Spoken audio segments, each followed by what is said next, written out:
নিয়ে আলোচনা করব। কোনো ধরনের বাহ্যিক আলোচনা আমাদের করার মতো কোনো অবকাশ নাই। তারপরেও আমরা যেহেতু পালাগানে দাঁড়িয়েছি, মাঝে মাঝে দু একটা আলাপ সালাপ করবো আর কি। আমার কাছে প্রশ্ন রেখে গেছেন, পালা থেকে একটি গান করে চেষ্টা করব জবাব দেওয়ার জন্য। তার আগে খাজা বাবা জীবনী নিয়ে দাঁড়িয়েছি। এমন দুজন অলির জীবনী যদি কাল কিয়ামত পর্যন্ত গাইতে থাকি, তারপরে ওই জীবনী গাওয়া শেষ হবে না। আজকে রাত্রেটুকু সময় পেয়েছি, যতদূর সম্ভব চেষ্টা করব আপনাদেরকে কিছু তথ্য, কিছু আত্মার খোরাক দেওয়ার জন্য। আপনারা নীরবতা পালন করে শ্রবণ করবেন।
আপনারা গান শুনিয়া শুনবেন বর্ণনা। আমায় যেভাবে একটা প্রশ্ন করে প্রশ্ন ভুলি নাই, আমি ভুলি নাই তাই জবাব দিব ভাই। আমাকে বড় পীরের পালায় গান করে খাজা বাবার পক্ষ থেকে পালা থেকে একটি প্রশ্ন করেছেন। প্রশ্নটা খুবই মারাত্মক।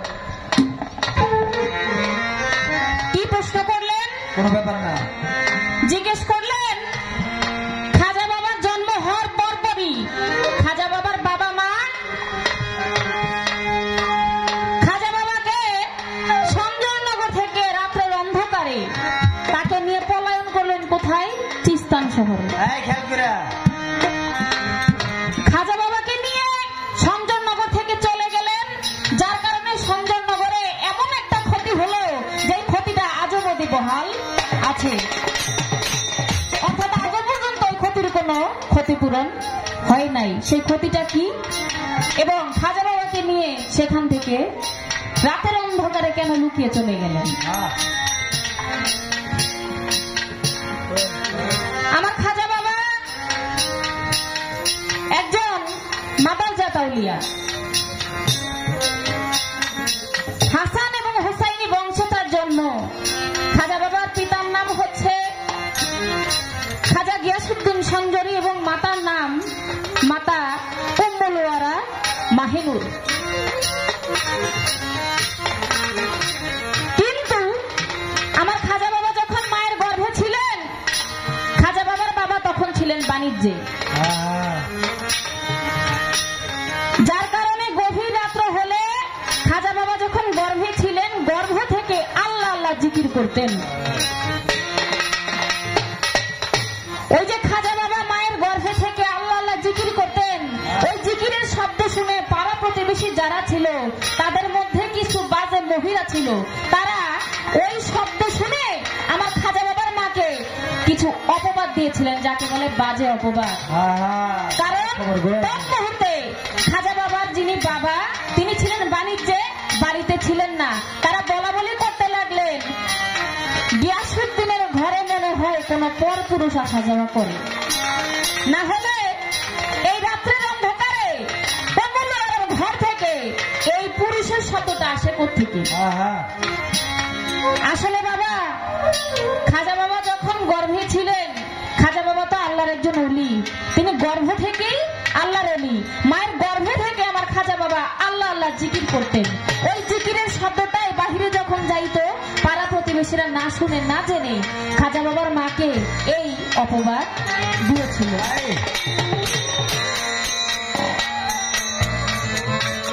এই অপবাদের জন্য মনে কষ্ট পেয়ে, মনে দুঃখ নিয়ে, ক্ষোভ নিয়ে খাজা বাবা জন্ম হওয়ার পরেই সেই সঞ্জয়নগর খাজা বাবার মা এবং বাবা খাজা বাবাকে নিয়ে ত্যাগ করেন।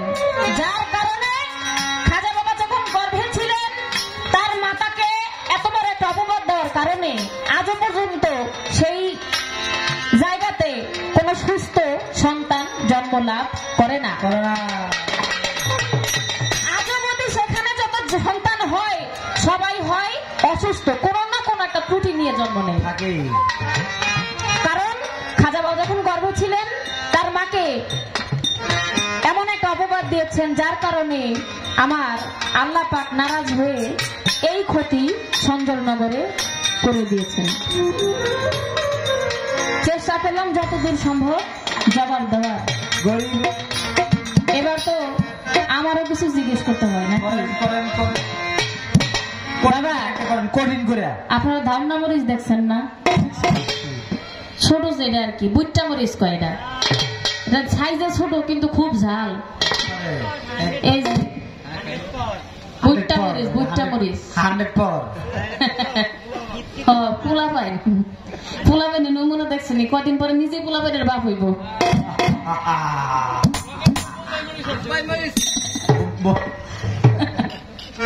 কি একটা প্রশ্ন করছেন দেখছেন নি কারবার? হ্যাঁ, আচ্ছা আমি ছোট করে একটা প্রশ্ন করি, সেটা হলো দুনিয়ার বুকে সবচাইতে বড় মহাপাপ হলো মানুষ খুন করা। কথা সত্য। কিন্তু আমার বড় পীর আব্দুল কাদের জিলানী গর্ভে থাকতেই একটা খুন করছিল। এই যে এত বড় মহাপাপটা গর্ভে থাকতেই করলো, এর জন্য আমার বড় পীরের কোন পাপ হয়েছিল কিনা? খুন করা মহাপাপ না বাবা? অবশ্যই অবশ্যই। খুন করলে তো তার অনেক বড় শাস্তি নাকি? একবারে ডাইরেক্ট। তা আমার বড় পীর এই যে মহাপাপটা করলো, এটার জন্য আমার বড় পীরের কোন পাপ হয়েছিল কিনা? এবং গর্ভে থাকাকালীন যখন কিনা তিনি দুনিয়াতে আসেও নাই, গর্ভে থেকে এই পাপটা তিনি কিভাবে করছিল?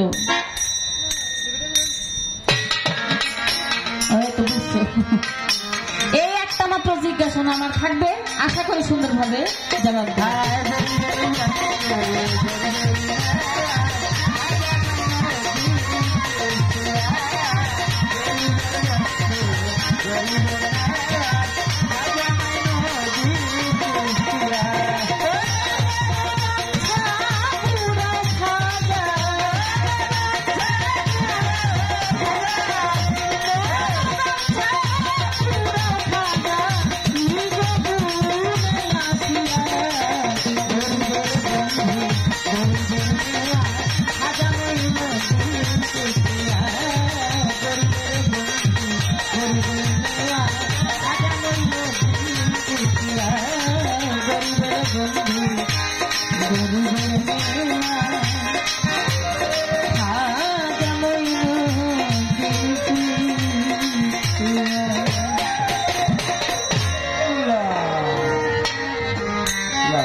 করে দরবারে গান করব, তাই সেদিকে লক্ষ্য রেখে একটি দরবারে গান করছি। সকলের নিরবতা পালন করে শুনবেন।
Bye.